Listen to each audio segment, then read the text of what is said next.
واقعات بت شکن سلطان محمود غزنوی قسط نمبر 43 اپنا اسلامک اسٹوڈیو۔ ناظرین، درویش نے کہا کہ جنات اور چار کواریوں کی دھوئیں سے نمودار ہونے کی حقیقت میں نے بالکل قریب سے دیکھی ہے۔ قرامتی کمانڈر نے نہایت اشتیاق سے کہا کہ خدا کے لیے ہمیں تفصیل سے بتاؤ کہ یہ راز کیا ہے۔ ہم میں سے کوئی بھی تسلیم نہیں کر سکتا کہ ایک باطل فرقے کے کسی آدمی میں اتنی طاقت ہو سکتی ہے کہ وہ جنات اور ارواح کو حاضر کر سکے۔ ہم تو داؤد کا یہ کمال دیکھ کر اس کی بیعت کرنے لگے تھے۔ ہمارے دلوں کو شکوک سے پاک کرو، یہ آپ کا ہم پر احسان ہوگا۔ ناظرین، درویش نے منوعاً وہ سب کچھ سنا دیا کہ کس طرح وہ حویلی کے اندر داخل ہوا، کیا کیا دیکھا اور کس طرح اس نے اس آدمی کو قتل کیا اور کس طرح پھر وہاں سے باہر نکل آیا۔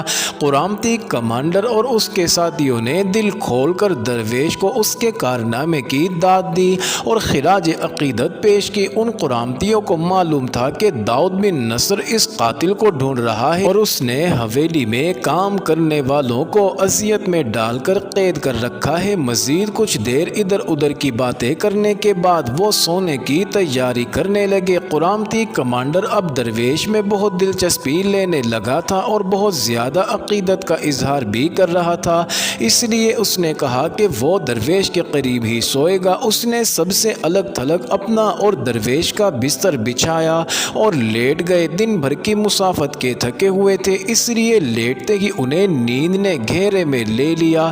آدھی رات کے وقت درویش کی آنکھ کھلی تو اس نے بولنا چاہا مگر وہ بول نہ سکا، اس کا منہ کپڑے سے باندھ دیا گیا تھا۔ دو آدمی اس کے پاؤں رسیوں میں جکڑ رہے تھے۔ وہ اٹھا تو دو آدمیوں نے تیزی سے اس کے ہاتھ پیٹھ پیچھے باندھ دیے۔ درویش کو اٹھا کر ایک اونٹ پر لاد دیا اور باندھ دیا گیا۔ ناظرین، اونٹ اٹھا، اس کی مہار ایک گھوڑے کے پیچھے باندھ دی گئی۔ گھوڑا چل پڑا تو اس کے پیچھے ایک اور گھوڑا بھی چل پڑا۔ درویش کے آدمی اس سے دور گہری نیند میں سوئے ہوئے تھے۔ اونٹ اور دو گھڑ سوار واپس ملتان جا رہے تھے۔ قرامتیوں کو اپنے خاص آدمی کا قاتل مل گیا تھا اور اب انہیں داؤد کی طرف سے موٹے انعام کی توقع تھی۔ صبح سب سے پہلے عالم کی آنکھ کھلی، اس نے دیکھا کہ اذان کا وقت ہو رہا ہے تو وہ درویش کے بستر کی طرف گیا۔ دیکھا تو وہ خالی پڑا ہوا تھا۔ اس نے سوچا کہ ہو سکتا ہے کہ درویش دریا پر وضو کرنے چلا گیا ہو۔ اتنے میں قرامتی کمانڈر بھی اٹھا، وہ سیدھا اونٹ اور گھوڑوں کی طرف گیا اور وہاں جاتے ہی شور مچانا شروع کر دیا کہ ایک اونٹ اور دو گھوڑے غائب ہیں اور ساتھ قیمتی سامان بھی غائب ہے۔ چلو ادھر دیکھو، وہ زیادہ دور نہیں گئے ہوں گے، گھوڑوں پر زینے ڈالو، جلدی کرو۔ عالم نے کہا کہ ہمارا بھی درویش ساتھی غائب ہے۔ ناظرین، قرامتی کمانڈر نے کہا کہ یہ سب اسی کی کارستانی ہے۔ اس نے بڑی دیدہ دلیری سے سرنگ کے اندر جا کر ایک آدمی کو قتل کیا تھا۔ میں اسے درویش سمجھتا رہا مگر وہ ایک پیشہ ور قاتل اور ڈاکو نکلا۔ وہ ہمارے بھی دو آدمیوں کو ورغلا کر لے گیا ہے۔ ایک قرامتی نے کہا کہ اب تعقب بیکار ہے، نہ معلوم وہ کس طرف گئے ہوں اور رات کس وقت نکل گئے تھے۔ قرامتی کمانڈر نے کہا کہ تم ٹھیک کہتے ہو، اب ہمیں یہاں مارا مارا نہیں پھرنا چاہیے، ہمیں بیرا کی طرف روانہ ہو جانا چاہیے۔ عالم اور اس کے ساتھی حیران و پریشان کھڑے دیکھ رہے تھے کہ سب کیا ہو رہا ہے۔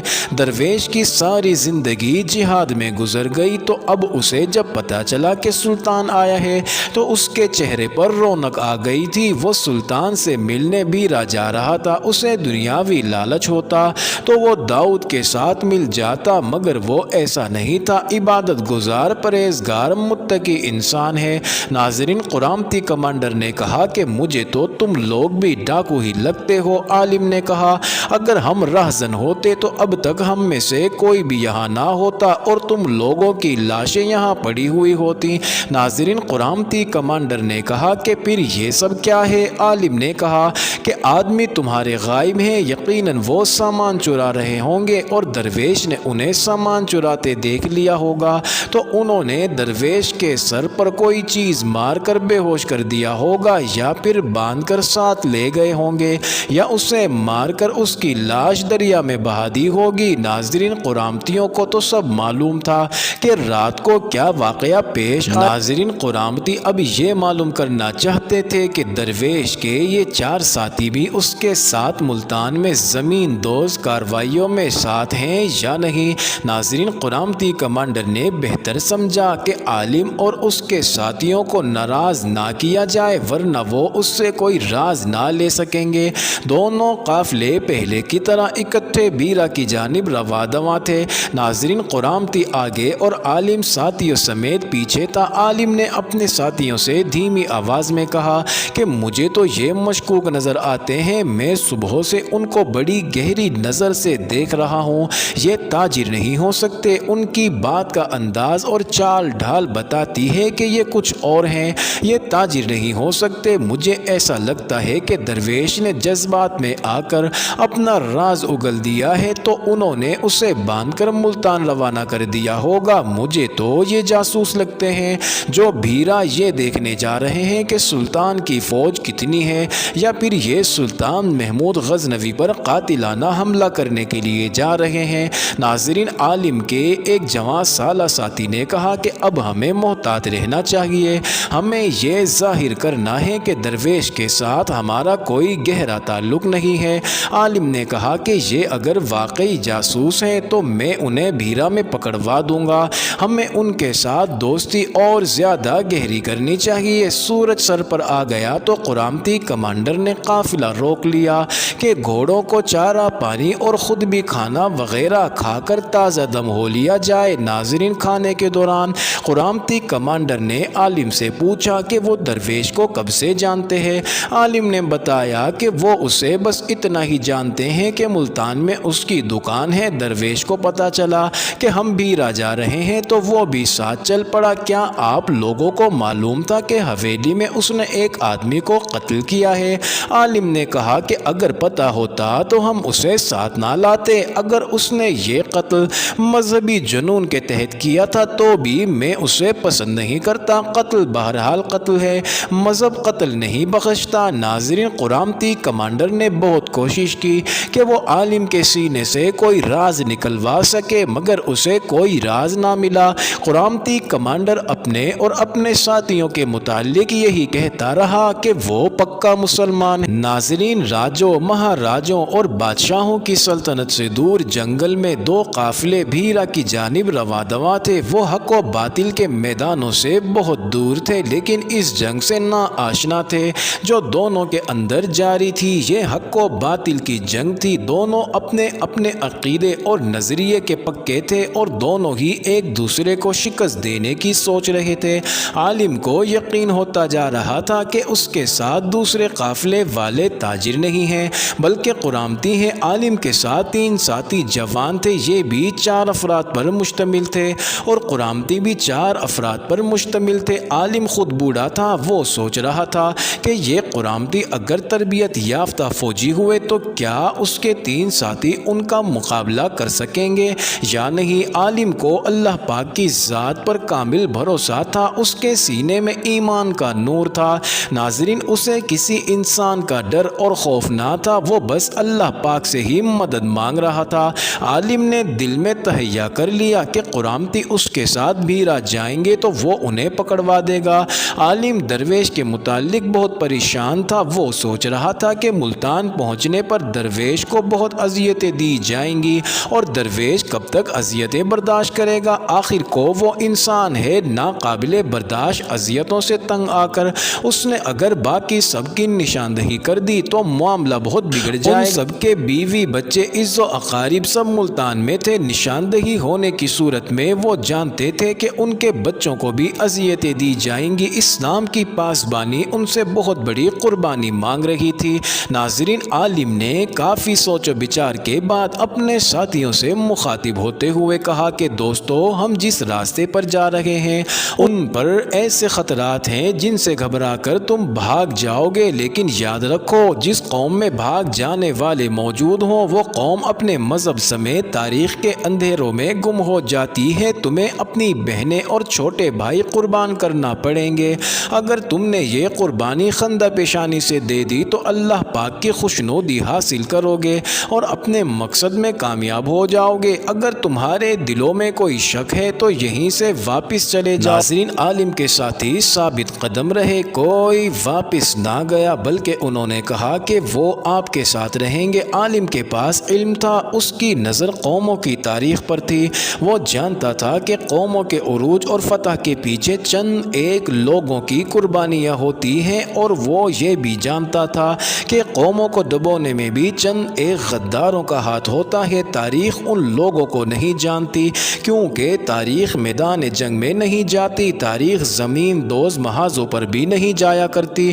ان زمین دوز لڑنے والے مجاہدین کو اللہ پاک کے سوا کوئی نہیں دیکھ سکتا تھا۔ اسی طرح یہ عالم بھی زمین دوز مجاہدوں کا سرغنہ اور اللہ کے سامنے جواب دہ تھا۔ ناظرین، سورج غروب ہو چکا تھا۔ قرامتی کمانڈر پڑاؤ کے لیے اچھی سی جگہ دیکھ رہا تھا۔ یہ علاقہ سرسبز تھا، چٹانیں بھی تھیں، سرسبز درختوں سے گھرا ہوا تھا۔